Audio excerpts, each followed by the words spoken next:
सुख माणसाच्या अहंकाराची परीक्षा घेतं, तर दुःख माणसाच्या धैर्याची परीक्षा घेतं. दोन्ही परीक्षांमध्ये जो उत्तीर्ण होतो तोच माणूस जीवनात नेहमी यशस्वी होतो. कोणाचं सुख पाहून ते आपल्या वाट्याला का नाही म्हणून असमाधानी राहण्यापेक्षा कोणाचं दुःख पाहून ते आपल्या वाट्याला नाही हे पाहून समाधानी राहणं म्हणजेच सुखी जीवन होय. मनात नेहमी जिंकण्याची आशा बाळगली पाहिजे, कारण नशीब बदलो ना बदलो पण वेळ तर नक्कीच बदलते. आरसा आणि हृदय दोन्ही तसे नाजूक असतात. फरक एवढाच आहे की आरशात सगळे दिसतात आणि हृदयात फक्त आपलेच दिसतात.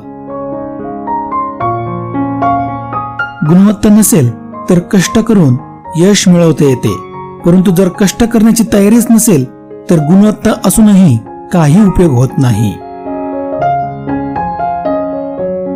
अडचणीच्या वेळी सर्वात चांगला आधार म्हणजे तुमचा स्वतःवरचा विश्वास, जो तुमच्या कानात हळूच सांगत असतो सर्व चांगलं होईल. जेथे तुमच्या शब्दांना मूल्य नसते तेथे शांत राहणे हेच योग्य उत्तर आहे. मीही चुकू शकतो हे एकदा मान्य केले की पुष्कळसे वाद आणि विरोध कमी होतात. माणूस एकाच कारणामुळे एकटा पडतो. आपल्या माणसांना सोडण्याचा सल्ला तो परक्या माणसांकडून घेतो. वाईट वेळेत साथ सोडलेल्या लोकांकडे लक्ष देऊ नका, पण ज्यांनी वाईट वेळेत साथ देऊन चांगली वेळ आणून दिली त्यांचे मोल कधी विसरू नका.